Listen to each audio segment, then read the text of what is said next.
Another crazy night FIFA বিশ্বকাপে, আর সেটা নিয়ে আমাদের ঢাকা ফ্ল্যাশের ওয়ার্ল্ড কাপ ক্রেজ স্বাগত জানাচ্ছি আরও একবার। আমি ফয়সাল তিতুমির এবং আমার সঙ্গে আছেন বরাবরের মতোই হাবিবুর রহমান। হাবিব ভাই কেমন আছেন? একটু কি মানে কি বলবো, কালকে আপনার সঙ্গে আমার যখন কথা হচ্ছিল বেলজিয়াম সেনেগাল ম্যাচ নিয়ে, ইউ যেটা প্রেডিক্ট করেছিলেন ম্যাচের 85 মিনিট পর্যন্ত ওয়াজ দ্যাট, বাট আমার কাছে যেটা আমার প্রেডিকশন ছিল যে Belgium will come back, but সেটা যে এইভাবে হবে, নাটকীয়ভাবে, এবং দিন শেষ ওই পেনাল্টিটা নিয়ে নিশ্চয়ই সবচেয়ে বেশি আলোচনা আপনার কাছে। না, লুকাকু যখন 2-1 আপ হয় এরপরে হচ্ছে নার্ভ হারায় ফেলে। মানে লুকাকু যখন এক গোলের স্লাইড 2-0 থেকে যখন লুকাকু ওই অ্যাঙ্গেল, স্ট্রাইকার অ্যাঙ্গেলের গোল হয়, এগুলা আসলে স্ট্রাইকাররা কোনো ভালো দিনে করে ফেলে। তো ওই গোলটা হওয়ার পরে পরবর্তী গোল যেটা ক্রসের থেকে হেডে গোল হয়েছে, এটা গোলকিপারের মিস জাজ, খেয়াল করে দেখছেন যে গোলকিপিং মিস্টেক। তো সেনেগালের কিপার কিন্তু টুর্নামেন্ট শুরু থেকে এই পর্যায় পর্যন্ত প্রত্যেকটা ম্যাচেই এই ধরনের মিস্টেক করছে। তো গোলকিপিং মিস্টেকে আপনি যখন 2-0 আপ 85 মিনিট পর্যন্ত মানে থাইকা পরে যখন আপনি 2 গোলে লিড খোয়াবেন, আপনি তো মেন্টালি ডাউন। আসলে মেন্টালি ডাউন, আপনি আর্জেন্টিনা না যে এখান থেকেও আপনি আবার রাইজ করবেন। তবে হ্যাঁ, এখানে একটা ফ্যাক্ট হইলো, অনেক সময় আপনার কাছে ভালো কিপার থাকা, গোলকিপার থাকাটা একটা অ্যাডভান্টেজ, যেটা বেলজিয়ামের আছে। ধরেন থিবো কর্তোয়া বারে আছে, তাকে টাইটেস্ট হার্ডেস্ট শট নিয়ে পরাস্ত করতে হবে। আর এই জন্য ধরেন অনেকগুলা 1-on-1 সিচুয়েশনে বেশি কর্নারে শট নিতে যায় সেনেগালিজ ফরওয়ার্ডরা সব বাইরে মারছে, আর কিছু শট লুজ হয়েছে কর্তোয়ার হাতে দিয়ে দিছে। অর্থাৎ ওই যে কর্তোয়া আছে, তাকে বিট করতে আমাকে হয় পাওয়ার শট, নাহলে টেকনিক্যালি দুর্দান্ত শট নিতে হবে। এছাড়াও কিছু ফিনিশিংও তারা মানে কিছু মনে হচ্ছিল শিওর গোলের মতো পজিশনে ছিল সেনেগাল।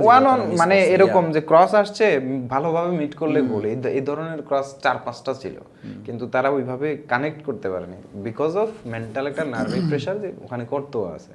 নাহলে 2 গোল না, আরো রেগুলার টাইমে 3-4 গোলে আগায় যাওয়ার মতো খেলা কিন্তু সেনেগাল দিছে। Through out the game Senegal was very better team. এরপরে যখন 2-2 হইলো, এক্সট্রা টাইমে গেল, তখন আসলে অনেক কিছু ড্রেইনড হয়ে যায়, মেন্টাল ড্রেইনড হয়ে গেছে। যদি ধরেন মানসিকতাটা আর্জেন্টিনার মতো থাকতো তাহলে হয়তো আবার লিড নিত। বাট পেনাল্টি যেটা বিতর্ক, মানে সবাই বলছে যে পেনাল্টি, এখন ভিএআর এর যুগ, ধরেন খোলা চোখে যেটা রেফারি কিন্তু ডাইরেক্ট কল দেয় নাই, এসব কল দেয় না, কিন্তু ভিআর যুগে এখন কন্টাক্ট পাইলেই পেনাল্টি দিয়ে দিচ্ছে। ধরেন ইংল্যান্ড ম্যাচে হ্যারি কেন যেটা পেনাল্টির আবেদন করছে, যখন ইংল্যান্ড গোল পায় নাই, কন্টাক্ট পাইলে দিয়ে দিত। ব্যাপারটা হ্যারি কেনের ডাইভ ছিল, আমি ক্লিয়ারলি দেখছি যে সে একটা পর্যায়ে বডিটাকে রিলিজ করে এরকম ডাইভ দিয়ে দিচ্ছে, ডলফিন টাইপ ডাইভ। তো এই টাইপের তো দেবে না, কিন্তু বেলজিয়ামের যেটা, সেখানে কন্টাক্ট ছিল, তো কন্টাক্ট থাকলে তো পেনাল্টি আপনি ভিআর থেকে পাবেন। আর্জেন্টিনা যেরকম পাইছে, সেনেসি যে বলটা হেড কানেক্ট করতে গেছে, মানে ডিফেন্ডার সেনেসির মাথা কানেক্ট করছে বলের বদলে, যার কারণে পেনাল্টি দেওয়া হয়েছে। কিন্তু শুরুতে তো রেফারি কল করে নাই, অন দা স্পট কিক তো দেয় নাই, একেবারে ক্লিয়ার সিনারিও ছাড়া আগে রেফারিরা 50-50 বা সন্দেহজনক সিচুয়েশনে পেনাল্টি দিত না, এখনো দেয় না, কিন্তু ভিএআর থাকাতে পেনাল্টি সিচুয়েশনগুলো রিভিউ হচ্ছে। হ্যাঁ, আর এছাড়া ফিফার আমার কাছে মনে হচ্ছে এবার নিয়ম তো স্ট্রিক্ট করেছে যে আপনার প্লেয়ার প্রোটেকশন হচ্ছে তাদের প্রায়োরিটি, এবং তারা যখন মনে করে সেটাতে কোনো কিছু মানে ডেঞ্জার আছে, ঝুঁকি আছে, তখন তারা পেনাল্টি বা ইউএস এর রেড কার্ড যেটা বলেন আর সেটা হচ্ছে, ধরেন প্রথমে একটা টাচ লাগছে আপার থাইতে, এরপরের টাচটা গোড়ালিতে লাগছে, গোড়ালি গ্রাউন্ডেড ছিল এবং গোড়ালিটা মশরায় গেছে চ্যালেঞ্জের কারণে, that was a serious foul play. তো এটা রেড কার্ড হবে, ভিআর থেকে কনসিডারেশন হয়ে আসবে। কিন্তু ওটার সঙ্গে অনেকে কম্পেয়ার করছে আর্জেন্টিনার লিওনেল মেসিটা। হ্যাঁ, তো মেসিটা তো অন এয়ার ছিল, পাটা ওইভাবে গ্রাউন্ডেড ছিল না, ওইরকম চ্যালেঞ্জে পাওয়ার ছিল না। মেসি পাটা লাগার সাথে সাথে এই চ্যালেঞ্জগুলো হয় বেসিক্যালি অ্যাক্সিডেন্টাল চ্যালেঞ্জ। হ্যাঁ, মেসি আবার ফুল ব্যাক করছে, তো সো এটা সিরিয়াস ফাউল প্লে কনসিডারড হয় নাই। It can be highest A yellow card, red card তো হবে না। রেড কার্ড হলে বিতর্কিত হয়ে যায়। আবার অনেকে চায় যে মেসি যদি ওখানে থেমে যেত তাহলে তো আর্জেন্টিনা থেমে যেত।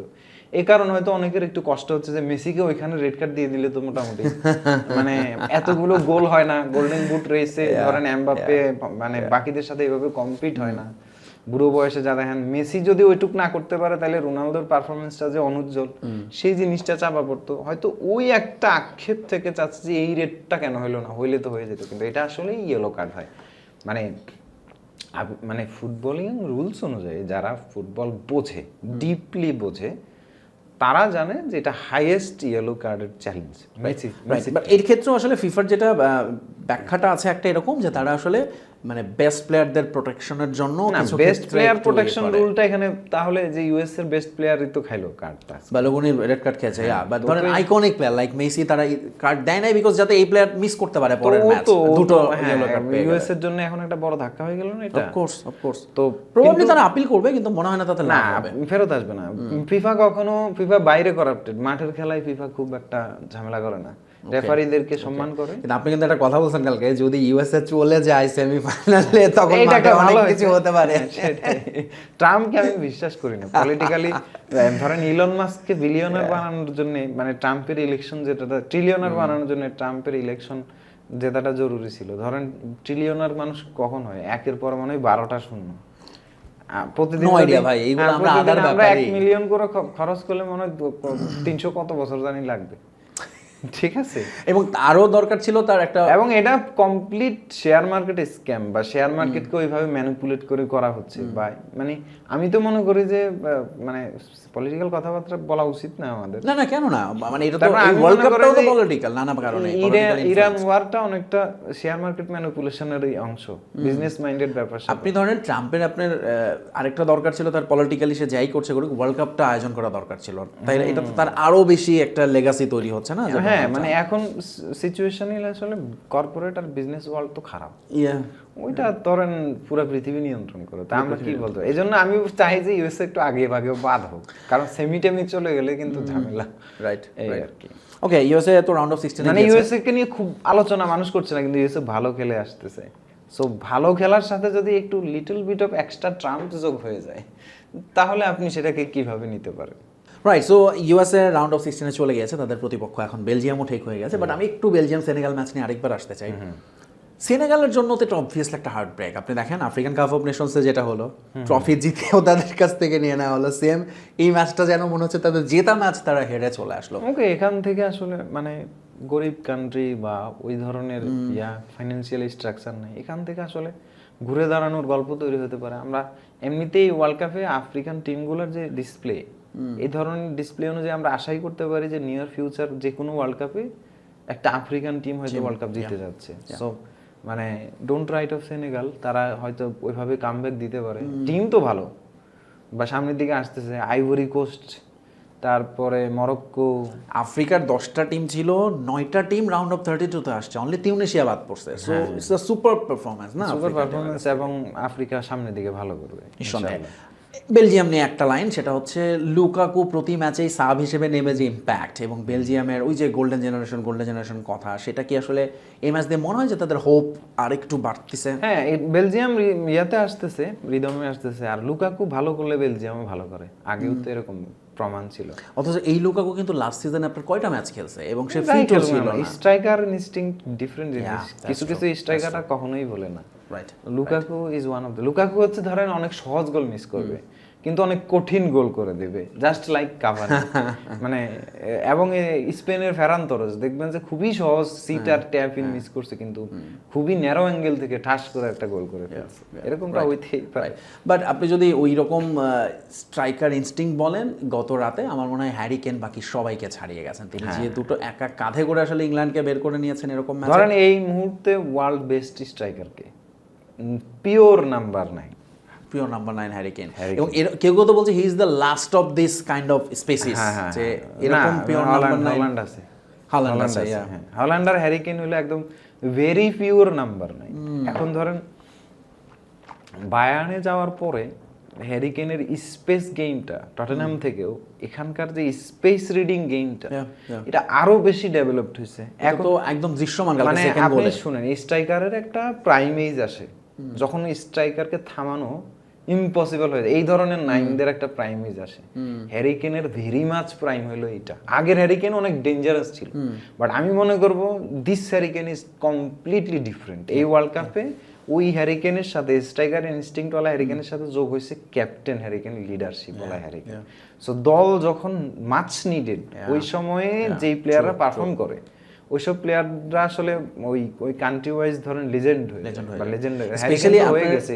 আপনার এই কথা শুনে মনে হচ্ছে ওই যে হাইড্রেশন ব্রেকে আমরা দেখছিলাম হ্যারি কেন যেভাবে পুরো টিমকে মাঝখানে দাঁড়িয়ে কথা বলছিলেন সবার উদ্দেশ্যে, এবং সেটা মোটিভেট করেছে। কিছু কিছু টিমের কামব্যাকের জন্য এই ধরনের একটা ক্যারেক্টার লাগে, দে নিডেড সামওয়ান।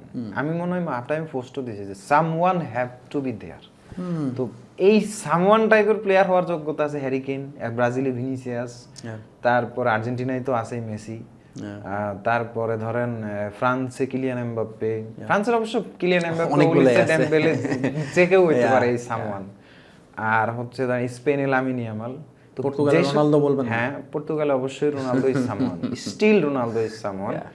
কারণ পর্তুগাল টিম যদি এখনো চিন্তা করে যে we will play for Ronaldo, we will provide him, we will supply for him, Portugal can go very far. Right, Portugal ক্রোয়েশিয়ার আজকে বিগ ম্যাচ আছে, এছাড়া স্পেনের খেলা আছে অস্ট্রিয়ার সাথে, সেসব ম্যাচ, এবং অবশ্যই আমার মনে হয় যে ইংল্যান্ড ম্যাচ নিয়ে আরেকটু কথাও বলবো। তার আগে দর্শকদের জানিয়ে রেখে যে আপনারাও কিন্তু আছেন আমাদের সাথে কুইজের জিতে নেওয়ার দারুণ সুযোগে আর টিকেট ইউএস বাংলার সৌজন্যে ঢাকা কক্সবাজার ঢাকা। সেটার জন্য কুইজের প্রশ্ন একটু পরে দিই, হ্যাঁ আপনারা আমাদের সাথে থাকেন, আমরা বরং হাবিব ভাইয়ের আলাপি শুনতে থাকি। ইংল্যান্ড ম্যাচে যখন কথা বলছি হ্যারি কেন নিয়ে, বাট বলতেই হবে লায়নেল এমপিসা, কি গোলকিপিংটা করলেন কালকে তিনি কঙ্গোর হয়ে। মানে অসংখ্য সেভ তো করেছেনই, এবং এক পর্যায়ে মনে হচ্ছিল তাকে মনে হয় না ইংল্যান্ড শেষ পর্যন্ত বিট করতে পারবে। লো টায়ার টিমগুলার গোলকিপিংটাই এবার সবচেয়ে বেশি, মানে তারা যেহেতু টাইট ডিফেন্সিভ টিম, তখন গোলকিপিংটা খুবই ইম্পর্টেন্ট। যেমন ধরেন কেপ ভার্দের গোলকিপিং এর কারণেই কিন্তু এখানে ধরেন 3টা ম্যাচে 2টা গোল স্কোর করছে, বাকি সব 0-0। তো এই পর্যায় পর্যন্ত এখন আর্জেন্টিনার সামনে খেলবে, এখানেও মানে তাদের মেইন মোটিভেশন হলো গোলকিপার বোঝি না। না, এটা বোধহয় আরেকটা কারণে কি এরকম ধরেন এরকম যখন না, আমি তো জানি আমার টিম শর্ট কনসিড করবে, so I have to be there, ওই যে একটা মোটিভেশন। হ্যাঁ, ওটাই বলছি যে ধরেন ইংল্যান্ড 10টা শট করছে, 2টা গোল করছে, 8টা সে সেভ করছে, এবং ওই 8টা সেভই ছিল অসাধারণ। সো অনেক অ্যাটাক হয়। আমি তো এমন শট দেখছি, রাশফোর্ডের একটা শট ডিফ্লেক্টেড শট ছিল, যেটা বলের কোর্স পরিবর্তন হয়ে গেছে, শটটা যাওয়ার কথা যেদিকে সেদিকে না যায় কোর্স পরে, তো ওর পজিশন চেঞ্জ হয়ে গেছে, but he still dive, he still reaches the ball, still punches. দুর্দান্ত। এই ব্যাপারগুলো হচ্ছে মানে ফোকাসড থাকা, যে I am the man of my team, আমি মানে আমার টিমের সেভিয়র। এই ফোকাসটা হচ্ছে এই ছোট টিমগুলার বা ইউনাইটেড টিমগুলার গোলকিপারদের মধ্যে অনেক বেশি দেখা যাচ্ছে। আরেকটা জিনিস হচ্ছে যে ধরেন ইংল্যান্ডের এই ম্যাচের হাইড্রেশন ব্রেকটা নিয়ে কথা হচ্ছে, পুরো টুর্নামেন্ট জুড়েই তো হাইড্রেশন ব্রেকটা আলোচনায়, বাট ইংল্যান্ডের এই ম্যাচটাতে খুব বেশি ভিজিবল। ফার্স্ট হাইড্রেশন ব্রেকে আগে দেখেন ইংল্যান্ড একটা শটও নিতে পারে নাই, not even a single touch inside the Congo D box. Hydration ব্রেকের পরে ফার্স্ট হাফের আগে তারা এই সময় অনেকগুলো টাচ করছে, অ্যাটাক করছে, সেকেন্ড হাফেও সেম, ওরা কিন্তু হাইড্রেশন ব্রেকের পরেই গোল 2টা পাইছে। হোয়াট ডু ইউ থিঙ্ক, যেটা ম্যাচের মোমেন্টাম নষ্ট করছে অনেক সময়? আগ পর্যন্ত ডক্টর কঙ্গো খুব ভালোভাবে ইংল্যান্ডকে ব্লক করে রাখছিল, ইংল্যান্ড প্লেয়াররা কমিট করতেছিল না। মানে বলের আপনি একটা প্লেয়ার যখন প্রেস কমিট করবেন, প্রেস করছিল না, প্রেস কমিট করতে হলে আপনাকে অনেকগুলো ইউনিট প্লেয়ার কাছাকাছি থাকতে হবে, যাতে একটা বল লুজ হইলে বা উইন হইলে আরেকটা প্লেয়ার রিসিভ করে কাউন্টার অ্যাটাকে যাইতে পারে বা ট্রানজিশনাল অ্যাটাকে যাইতে পারে। ইংল্যান্ড প্লেয়াররা একটু দূরে দূরে ডিস্টেন্স মেনটেন করতেছিল, তো এই জায়গাতে আমার মনে হয়েছে যে কোনো একটা ল্যাকিংস আছে, এইটা সলভ করতে হবে। বিটুইন দ্য লাইনে কেউ একজনকে পাস রিসিভ করতে হবে, ফিজিক্যালি চ্যালেঞ্জ করতে হবে। তো এই সিচুয়েশনটাতে মানে টমাস টুচেল তো এমনিতেই একজন টেকনিক্যাল ম্যানেজার, এই সিচুয়েশনটাতে উনি কি করলো, ডেকলান রাইসকে ফুলব্যাকে নিয়ে দিল মিডফিল্ড থেকে, আর 2 উইং-এ 2জন ফ্রেশ উইঙ্গের নাম এলো, অ্যান্থনি গর্ডন এবং সাকা।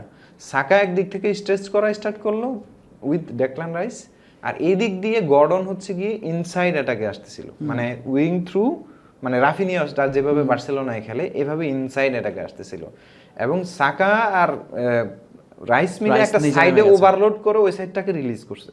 এই রিলিজ করার কারণে এখান থেকে রাইস জাস্ট একটা ক্রস ওই উইংয়ে দিছে, সেখান থেকে গর্ডন বলটা কালেক্ট করছে, করে হ্যারিকেনের জন্য ফ্রি স্পেস অ্যাটাক করার মতো একটা বল দিয়েছে, যেখানে হ্যারিকেনকে ট্র্যাক করা পসিবল হয় না। রাইট, তার মানে হাইড্রেশন ব্রেকের আগে কঙ্গো ধরেন এক ফরম্যাটে ছিল, এখন ধরেন একটা পর্যায়ে এরকম ছিল যে কঙ্গোকে এয়ারে মনে হয় বিট করা যাবে না, কারণ ওরা এয়ারে ভেরি স্ট্রং ছিল, কিন্তু ওই যে একটা পাস ইন্টেলিজেন্ট লিফট, বলটা যাতে জাস্ট লিফট করা হয়েছে হ্যারিকেনের জন্য, হ্যারিকেন সেটা মিট করছে ফ্রিলি, এবং that was a very good strike. এরপরে দেখেন আবার সেম সিনারিওতে গর্ডন বল রিসিভ করলো, করে পাস দেওয়ার কথা উইংয়ে, সে মানে সে কিন্তু সেন্ট্রালি চলে এসেছে, লাইক নাম্বার 10 স্ট্রাইকারের পিছনের প্লেয়ার, অথচ ছিল উইংয়ে। ওখান থেকে সে কি করছে, হ্যারিকেনকে সেন্ট্রালি একটা বডি ফেইন্ট দিয়ে ফেক মুভমেন্ট নিয়ে সেন্ট্রালি হ্যারিকেনকে দিয়েছে।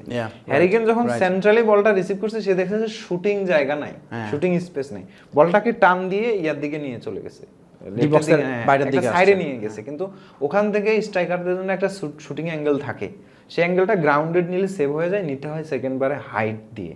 আর হ্যারিকেন গোলপোস্টে তাকায়ও নাই, দেখবেন তাকায়ও না, এবং তার শুটিং স্পিড হচ্ছে 60 মাইল পার আওয়ার ছিল। অর্থাৎ সে ওইখান থেকে প্রপার হাইট দিয়ে প্রপার স্পিডে দিছে, মানে যেটা গোলকিপারদের পক্ষে আসলে সেভ করা কঠিন। এই প্রসঙ্গে আমার এই গতির কথা যে আসলে ফার্স্ট গোলটা এমপিসা যেরকম অসাধারণ সেভ করতেছিল, আমার মনে হয় যে ওর হেডেও যে পাওয়ারেই বোধহয় গোলটা হয়েছে, right? Head was a serious power, হেডের মধ্যে ভালো বেন্ড ছিল, হাত লাগাইছে, এরপরও বল জালে গেছে। মানে hurricane was very much calculative, very much striker instinct ওয়ালা, যার কারণে গোল্ডেন বুট রেসে এখন দ্বিতীয়, এমবাপ্পের সাথে joint 5-5, sorry Mbappe Messi joint 6-5 Haaland আর হ্যারিকেন। তো এটা আসলে স্ট্রাইকারদের জন্য হেভেন ওয়ার্ল্ড কাপ, মানে স্ট্রাইকার সবাই গোল পাচ্ছে বেসিক্যালি, সবাই। আর ভিনিসিয়াসের 4 গোল হইছে, সবাই গোল করছে, ডেম্বেলের 4 গোল। আচ্ছা, এই হ্যারিকেন প্রসঙ্গে আপনার কাছে একটা শেষ প্রশ্ন, আমরা এরপরে আমরা কালকের ম্যাচ নিয়ে আলোচনায় যাব, কুইজটা বলবো দর্শকদের। সেটা হচ্ছে, আপনি যাদের নাম বললেন গোল্ডেন বুটের, তাদের মধ্যে এবং সব কিছু ওয়ার্ল্ড ফুটবল এখন স্ট্রাইকারদের মধ্যে সে প্রপার নাম বানায়, still Harry Kane is the most underrated কিনা? সেভাবে তার প্রাপ্য কি সেলিব্রেট করে সব ফুটবল বিশ্লেষকরা বা ফ্যানেরা? আসলে ওইভাবে হ্যারিকেন পায় নাই, লাইমলাইট পায় নাই। বাট ধরেন হ্যারিকেন, লেভানডস্কি, এদের টিম সিলেকশন রং, ওকে, মানে ক্লাব সিলেকশন রং। আপনি বায়ার্ন মিউনিখে খেলে জার্মানিতে হয়তো হাইপ পাবেন, কিন্তু বায়ার্ন মিউনিখে যখন আপনি খেলবেন, জার্মানিতে টিমই থাকে একটা, মানে পুরা লিগে একটাই টিম, দ্যাটস বায়ার্ন মিউনিখ। তো চ্যাম্পিয়ন্স লিগ ছাড়া আপনার পুরো সিজনে আপনার কোনো আলোচনাই হবে না। পয়েন্ট। বাট যদি আবার আপনি যে প্রিমিয়ার লিগে ছিল, টটেনহামে ছিল, আমি বলবো যে অ্যাগেইন ক্লাব সিলেকশন, ঠিক আছে? ও হ্যারিকেন যদি Manchester United, Liverpool, Manchester city বা ইভেন চেলসি, আর্সেনালও খেলতো, আর্সেনাল, তাইলে দেয়ার ওয়াজ সামথিং এলস। এখন ধরেন সেটা বাদ দেন, ওগুলাতে থাকলেও ব্যালন ডিওর জেতা কঠিন। এই কারণে এমবাপ্পে পিএসজি ছেড়ে রিয়াল মাদ্রিদে আসছে, যদিও পরে পিএসজি তাদের প্রজেক্ট ওয়াইজ আগায় গেছে। কিন্তু আপনি যদি আসলে মানে ওই ক্যালিবারের প্লেয়ার হন, আপনার জন্য ব্যালন ডিওর তখন জেতা ইজি যদি আপনি বার্সেলোনা এবং রিয়াল মাদ্রিদ এই দুই টিমের এক টিমে খেলেন। এটা হয়তো অনেক ইপিএল ফ্যানরা অ্যাগ্রি করবে না, কিন্তু দেখেন হালান্ড কিন্তু ট্র্যাবল জিতছে, স্টিল মেসির কাছে ওয়ার্ল্ড কাপ ব্যালন ডিওর হারিয়ে গেছে, because of that Barcelona connection Messi plus Legacy connection plus world cup, এই কয়টা জিনিসের কারণে। এখন ধরেন বার্সা রিয়াল হইলেই জিনিসটা মিডিয়া বা আদার্স জায়গাতে অন্যভাবে হয়, কারণ এল ক্লাসিকো হচ্ছে বিগেস্ট ম্যাচ অন আর্থ। তো এই ম্যাচগুলোর এখন ধরেন হ্যারিকেন যদি বার্সেলোনার স্ট্রাইকার হইতো, বা এই সিজনেও যদি বার্সেলোনার স্ট্রাইকার হয়ে যায়, তো he will play with Lamine Yamal, প্রচুর পরিমাণে সাপ্লাই পাবে, তো লামিন ইয়ামাল পাবে বেশি বেশি অ্যাসিস্ট। তো ধরেন ব্যালন ডিওরে 1-2 হবে এরকম, হ্যারিকেন 1, লামিন ইয়ামাল 2, এরকম। রাইট, চমৎকার আলোচনা আমরা আছি।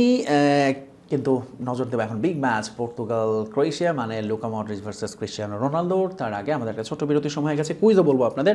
আমাদের সাথেই থাকবেন ঢাকা ফ্ল্যাশ ওয়ার্ল্ড কাপ ক্রেজে, ফিরছি একটু পর।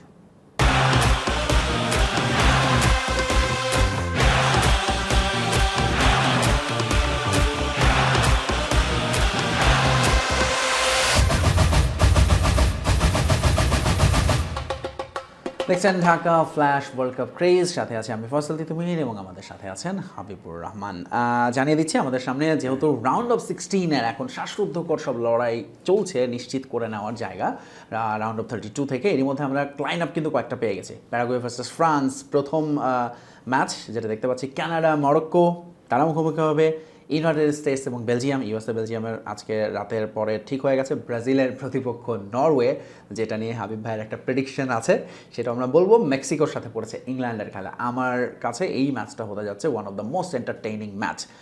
বাকি প্লেসগুলোর জন্য আজকে মাঠে নামছে পর্তুগাল, ক্রোয়েশিয়া, সুইজারল্যান্ড, আলজেরিয়া এবং আরেকটা ম্যাচে স্পেন অস্ট্রিয়া। মুখোমুখি হবে স্পেন অস্ট্রিয়া। অলরাইট, সো আমরা একটু দর্শকদের যেটা জানিয়ে দিচ্ছিলাম, বলছিলাম যে কুইজ আছে আপনাদের জন্য।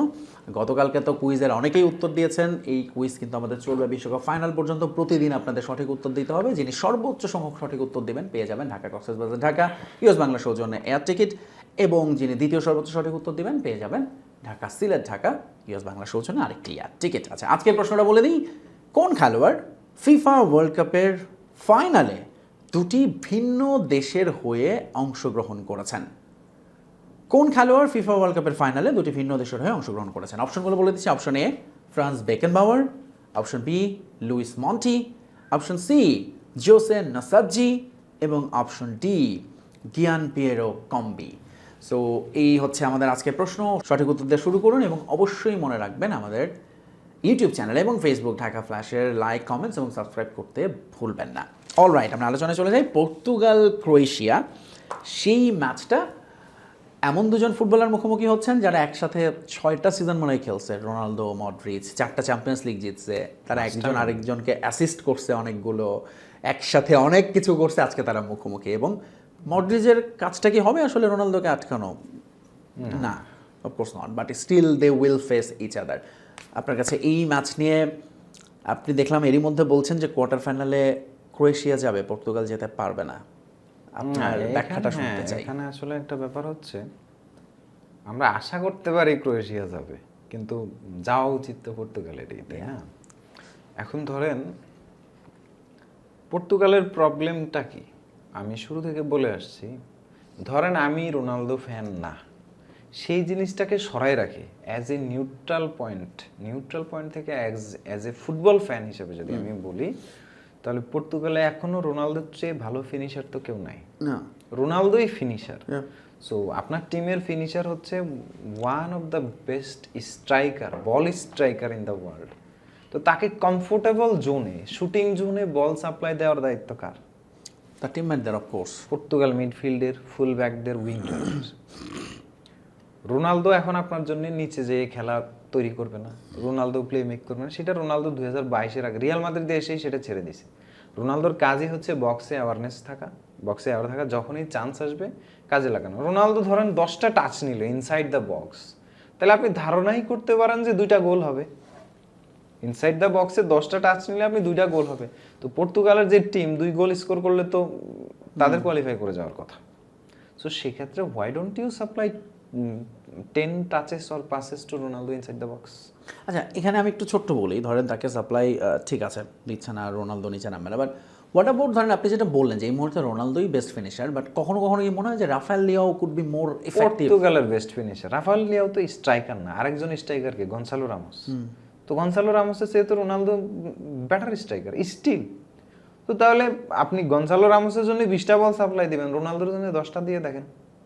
আচ্ছা, তাহলে এখন বলেন টিমমেটদের প্রবলেমটা কি? পর্তুগালে মানে কিছু নার্সিসিস্টিক বিহেভিয়ার পর্তুগাল প্লেয়ারদের মধ্যে, এটা আমি পর্তুগিজ লেজেন্ডের মধ্যেও দেখি। ধরেন ফিগো কখনো রোনালদোর ওইভাবে খুলে প্রশংসা করে না, মানে তার মধ্যে আমি মানে বেস্ট এই টাইপের একটা বিষয় থাকে। আবার রোনালদো তো নিজে নিজে বলে আমি বেস্ট। তো সেম জিনিসটা ব্রুনোর মধ্যে আছে। এটা প্রবাবলি পর্তুগালের কালচারের মধ্যেই আছে। হ্যাঁ, ওইভাবে ইয়া করা যায় না, আমি টিমের বেস্ট প্লেয়ার। একটা জিনিস খেয়াল করেন, একটা শট হচ্ছে রোনালদো ব্রুনোর জন্য ছাড়ে নাই, মেবি প্রথম ম্যাচে ডক্টর কঙ্গোর সাথে ব্রুনো প্রচুর পরিমাণে হচ্ছে কি ইয়া দেখাইছে, এটাকে কি বিরক্তি হয়েছে আর কি। হ্যাঁ, কিন্তু এমন আরেকটা সিচুয়েশন ছিল যেখানে ব্রুনোর শট না নিয়ে রোনালদোর জন্য ছেড়ে দিলে রোনালদো আরো ব্যাটার পজিশনে। তো তাহলে আপনার টিমে আরো ব্যাটার পজিশন প্লেয়ারের জন্য আপনার পাস ছাড়তে হবে। তো সেটা ব্রুনো, তো রোনালদো তো ওই ফ্রাস্ট্রেশন শো করে নাই, বা ওইভাবে মাঠে ব্রুনোর উপর চিল্লায়নি। তো তার মানে দ্যাট মিনস হচ্ছে টিম ওয়াইজ ওরা সামহাউ ওদের জয়ের ক্রেডিট বা ওদের টুর্নামেন্ট প্রোগ্রেসের ক্রেডিট বা আদার সামথিং শেয়ার করতে চাচ্ছে না উইথ রোনালদো। আমার কাছে এরকমই মনে হচ্ছে। এবং আজকের ম্যাচে যদি পর্তুগাল ইউনাইট হয়ে খেলে, ঠিক আছে we will play for Ronaldo, we will supply him, তাহলে ক্রোয়েশিয়া মিডফিল্ড এতটাও ইয়া না, উইদাউট মানে মডরিচ বাদে এতটাও ইয়া না যে তারা পর্তুগালের মিডফিল্ডের সাথে টেক্কা দিতে পারবে। সো সেক্ষেত্রে মিডফিল্ড যদি পর্তুগাল পার করে ফেলে, দেন হচ্ছে বাকি কাজ হলো ক্রসিং, পাসিং এবং গ্রাউন্ডেড পাসিং, সেন্ট্রাল ব্রেকিং। তো এই কাজগুলো রোনালদোর জন্য বেশি বেশি করলে তো পর্তুগালকে মানে পর্তুগাল ক্রোয়েশিয়াকে ইজিলি হারানোর কথা। কিন্তু আমার কাছে স্টিল কেন জানি মনে হয় যে এরা ইউনাইটেড না এবং এরা একে অন্যের সাথে কানেক্টেড না, এবং এরা রোনালদোর সাথেই মেন্টালি কানেক্টেড না। এই জন্যই আমি বলছি যে মানে ক্রোয়েশিয়া ফাইট দেবে, দেখা যাচ্ছে যে মানে penalty shoot out put out এরকম যায় কিছু একটা অঘটন ঘটে যেতে পারে। বাট আমি চাইবো যে পর্তুগাল স্পেন পর্যন্ত আগাক। পরের ম্যাচে আসলে স্পেনের সঙ্গে আর স্পেন পর্যন্ত আগালে স্পেনকে ধরে দেওয়ার ক্ষমতা পর্তুগালের আছে। এটা ন্যাশনস লিগে আমরা দেখছি স্পেনকে লামিন ইয়ামালকে আটকে দিলে অনেক ক্ষেত্রে স্পেন হয়েছে। সেই কাজটা নুনো মেন্ডেস ভালোই করছে। আর মিডফিল্ড ব্যাটেলে পর্তুগাল স্পেন একেবারে 50-50। তো এই জায়গাটাতে ধরেন পর্তুগাল আর স্পেন ব্যাটেলটা ফুটবল ফ্যানদের জন্য, নিউট্রাল গ্রাউন্ড থেকে আমরা যারা ফুটবল ফ্যান তাদের জন্য একটা কাঙ্ক্ষিত match. So I wish Portugal. কিন্তু আপনি যে মিডফিল্ড ব্যাটেলে স্পেনের সঙ্গে যদি 50-50 হয়, ক্রোয়েশিয়ার সঙ্গে আসলে কেমন? কারণ ক্রোয়েশিয়ারও তো মূল শক্তি জায়গা। ক্রোয়েশিয়ার সঙ্গে 50-50 না, 60-40। ওকে, মডরিচ ভালো, he can release A pass, যেটা পর্তুগাল ডিফেন্স হয়তো সতর্কই থাকবে না, এটা করে ফেলতে পারে যে কোনো সময়। তো এই জায়গাটাতে একটা ভয় থাকে, মডরিচের প্লে মেকিং এর একটা ভয় থাকে। মডরিচের প্লে মেকিং এর কাছে এখনো ভিতিনিয়া, জোয়াও নেভেসরা বাচ্চা, হয়তো কনভারসেশনে আসে যে ব্রুনো ফার্নান্দেজ আছে। পর্তুগালকে ভালো করতে হইলে অন্য কোনো প্লেয়ার ভালো করা লাগবে না, ব্রুনো ফার্নান্দেজকেই রাইজ করতে হবে, ওকেই তার গিয়ার ধরতে হবে, তাহলেই পর্তুগাল খুব ভালো। ও ভালো করবে মিন্স পর্তুগাল ভালো করবে। এখন সামহাউ রোনালদো ভালো করবে, পর্তুগালও ভালো করবে। হ্যাঁ, ওরে আমার ডিসকানেক্টেড লাগতেছে। ও সামহাউ রোনালদোর সাথে কিসের খেলায় আছে আই ডোন্ট নো। মানে এখন আমি জানি না। আপনার কথা মনে বললো, আরেক পর্তুগিজ আছে খুব বিখ্যাত, স্পেশাল ওয়ান, সেও তো নিজেকে সারাক্ষণ বেস্ট বলতে থাকে, হোসে মরিনিও। তার মানে ওরা সবাই একই রকম। এইটা একটা, এখন ব্রুনো ভুলে যাইতে হবে যে আমি ব্রুনো ফার্নান্দেজ, আমি একটা কিছু, আমি পর্তুগালের number 10। Okay fine, you are the one. তুমি গোল্ডেন বল টার্গেট করো, তুমি রোনালদোকে গোল্ডেন বুটের জন্য খেলাও, দ্যাটস ইট। তোমাদের ইন্ডিভিজুয়াল যদি গ্লোরি লাগে, আই উইশ যে আপনার এই কথাগুলো তাদের ড্রেসিং রুমে পৌঁছে দেওয়া যেত, বা তাদের কোচ হয়তো যদি এই কথাগুলো বলতে পারতেন। অ্যাট লিস্ট এটা একটা পয়েন্ট না যে ঠিক আছে আমার ক্যালিবারের একটা প্লেয়ার যে প্রিমিয়ার লিগের বেস্ট প্লেয়ার হয়েছে, okay fine, I will go for the golden ball of this world cup. পর্তুগালকে তো সবাই ওয়ান অফ দ্য ফাইনালিস্ট বা উইনারও কনসিডার করে, তাদের সেই ক্যালিবার আছে। তো সেই ক্ষেত্রে আমাকে স্টেপ আপ করতে হবে, I am not stepping up. আচ্ছা, let's come back to Ronaldo. এই রাতে ধরেন রোনালদোর এর আগে কি হলো, লিওনেল মেসি হ্যাট্রিক করলো, রোনালদো ফেল করলো, ওই ম্যাচটাতে খারাপ করলো, দেন রোনালদো রাইস মানে দুটো গোল করলো। আজকে ধরেন রোনালদো যখন মাঠে নামবে, তার আগে ঘুরে ফিরে আসবে, মানে আমি পার্সোনালি কম্প্যারিজন করতে চাই হ্যারি কেনের সাথে। সো রোনালদোকে হ্যারি কেন হয়ে উঠতে পারবে যে ইন্ডিভিজুয়াল ব্রিলিয়ান্স, পাশাপাশি ধরেন এরকম অসাধারণ হ্যারি কেন টিমের কাছ থেকে সাপ্লাই পাইছে না? অফকোর্স সাপ্লাই না পাইলে হ্যারি কেন গোল করতে পারতো দুইটা। হ্যারি কেনকে তো জাস্ট সাজায় দেওয়া হয়েছে এক প্রকার। একটা তো নিজের ইন্ডিভিজুয়াল কঠিন ব্রিলিয়ান্স ছিল, তারপরও তার আগের যেই পাসটা, that was a very crucial pass. তো ব্রুনো ফার্নান্দেজকে বলেন ওই পাস দিতে, সেন্ট্রালি পাস দিতে, রোনালদোকে রিলিজ করতে বলেন। রোনালদো যদি ফেল করে আমাদের সবাইকে, তো আমরা ধরেই নিব যে রোনালদো ফিনিশড। এখন রোনালদো ফিনিশড, রোনালদো আগে ঘোষণা না দিয়ে আগে রোনালদোকে ওই প্রসেসটা দেন। রোনালদো মেসি কি ছিল, আমরা যারা, আমি personally Messi fan, but there was মানে একটা সময় ছিল, এটা এরকম ছিল যে আমি রোনালদোকে পছন্দ করি না। কেন না করার কারণ হচ্ছে যে সে মেসির সাথে ওই রকম পাল্লা দিয়েছে। মেসিকে ওরা কেন পছন্দ করে না, রোনালদো ফ্যানরা, যে রোনালদোর অর্জনগুলোতে মেসি যায় থাবা বসাইতো ওই সময়ে। এবং এখন তখনকার সিনারিওতে মেসি যায় থাবা বসাইতো রোনালদোর ইয়াতে, মেসি বেশি লাইমলাইট নিয়ে যেত উল্টা, মানে কিছু একটা অ্যাসিস্ট মেসিস্ট করে আলাদা ড্রিবল টিবল দিয়ে, মানে মেসি ছিল ধরেন কমপ্লিট প্যাকেজ ছিল। তো রোনালদোর তো শুধু গোল না পাইলে রোনালদোর অ্যাভারেজ লাগতো। রোনালদো তারপরও টিমে ইম্প্যাক্ট রাখতে পারতো। মানে তখনকার ব্যাপারটা ছিল উই ক্যান উইট আউট, একটা ব্যাটেল, সুপার ব্যাটেল। আগের রাতে ও হ্যাট্রিক করতেছে, পরের রাতে সে ও হ্যাট্রিক করতেছে। তো রোনালদো তো রিটায়ার তো করে নাই। ধরেন রোনালদোর 60% বাকি আছে। রোনালদোর 60% মডার্নদের যে কোনো এখনকার কারেন্টলি প্লেইং স্ট্রাইকারদের সে বেটার না। 60 Ronaldo one on a goalkeeper. আমি আপনি এখনো ভাবে নিব যে দিস ইজ এ গোল, তাই না? তো তাহলে রোনালদোকে ওইভাবে সাপ্লাই দেন, রোনালদো গোল করুক, অ্যাসিস্ট করুক, গোল করুক বা ইয়ে করুক, আগাক, পর্তুগাল ভালো করুক। ওকে, তাহলে আজকে আপনার এই ম্যাচের আপনার প্রেডিকশন কি বলেন? ক্রোয়েশিয়া প্রেডিকশন হলো মানে ফুল টাইম ড্র, আর Portugal go through extra time or shoot out, prediction. আর এবং প্রেডিকশন বলা ঠিক হবে না, এটা আমার উইশ যে পর্তুগাল কোয়ালিফাই করুক। ওকে, এবং পর্তুগাল যখন যদি কোয়ালিফাই করে সেখানে তাদের প্রতিপক্ষ হবে স্পেন। আজকে আপনি স্পেনের জার্সি পরে এসেছেন, কোনো রিজন? না, আমি এমনিই পড়ি। আচ্ছা, আসলে আমার ওই যে নিউ সিজনের বার্সেলোনার জার্সিটা খুব পছন্দ হয়েছে। এটা এখনো মনে হয় হ্যাঁ, মাত্রই দেখলাম আনভেল করছে তারা। আমাদের কন্টিনেন্টে রিলিজ হয়নি না, ভাই, এখনো হওয়ার বাট নাইকি শপ আছে মনে হয় বাংলাদেশে। যদি আসে তাইলে ও শপে যাই খোঁজ নিতে হবে কবে আসবে। আচ্ছা, আমি একদম অরিজিনাল ওয়ান কিনতে চাই এবার। আমি শিওর আপনার কোনো ভক্তরা হয়তো স্পেন থেকে পাঠিয়েও দিতে পারে আপনার জন্য ভাই, সেরকম থেকে।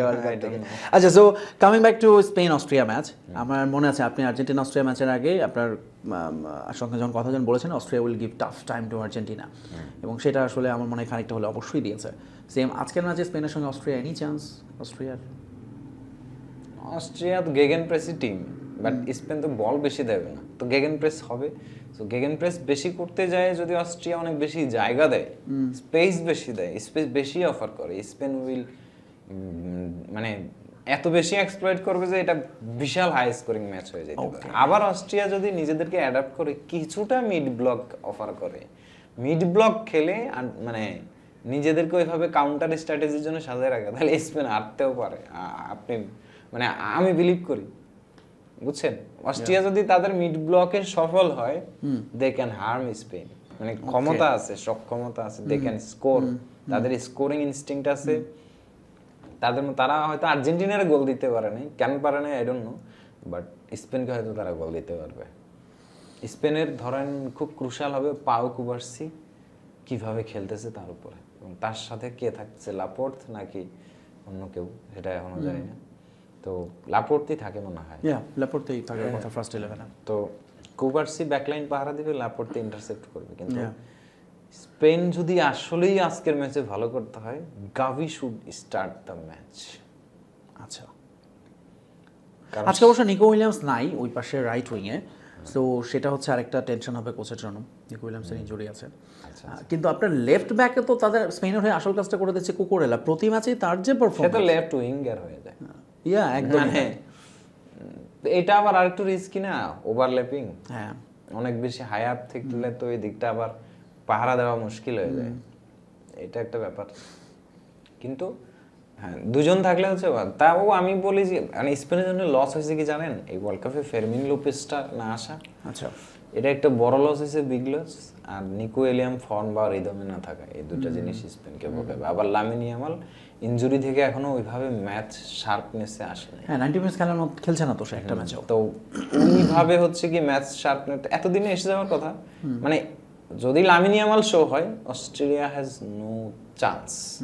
লামিন ইয়ামাল শো যদি না হয় তাহলে Spain will suffer, but Spain can still. But অস্ট্রিয়ার অ্যাটাকেও আমার কাছে মনে হচ্ছে এই দুজন ওয়ার্ল্ড কাপে খুব ভালো করছেন, তাদের যে জুটি সাবিৎজার এবং আর্নোটোভিচ দারুণ করছেন, প্রতি ম্যাচে অলমোস্ট তারা গোলে কন্ট্রিবিউশন। অস্ট্রিয়ান ম্যানেজার আসলে এখানে রাগনিক ইফেক্ট, হ্যাঁ, মানে উনি যে ফিলোসফির ধারক ও বাহক, এটা হলো অ্যাকচুয়াল জার্মান ফিলোসফি। জার্মানি যেটাতে নাই, জার্মানি হয়তো এটাতে থাকলে জার্মানি আরো ভালো ফুটবল খেলতো।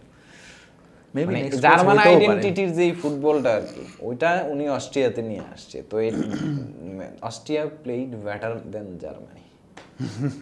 এবং আর্জেন্টিনার গ্রুপ মোটেও সহজ ছিল না। দেখেন যে আলজেরিয়া কোন চমকটা দেয়।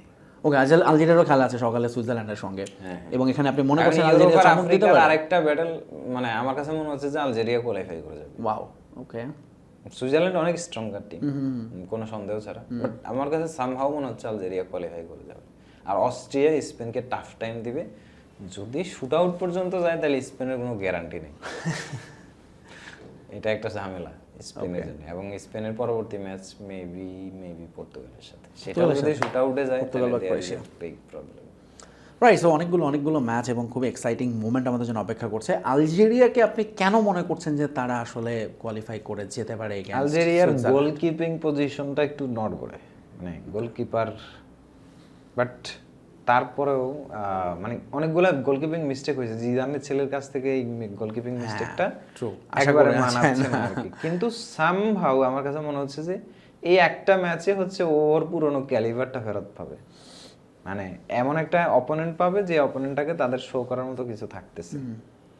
আলজেরিয়া তো অস্ট্রিয়ার সাথে জিতেই গেছে না, তার মানে অস্ট্রিয়ার চেয়ে বলতে পারেন ব্যাটার টিম আলজেরিয়াই ছিল, আলজেরিয়া অস্ট্রিয়া মানে 3-3 ছিল, অফকোর্স দ্যাট ওয়াজ অ্যান খুবই but interesting match. Play wise Algeria was Algeria was better, especially Riyad মাহরাজের ফর্মে ফেরা, জোড়া গোল করছে ওই এটা। কিছু প্লেয়ার আছে না এই ওয়ার্ল্ড কাপে সব স্টাররা ফর্মে, সো রিয়াদ মাহরাজও খেলছে।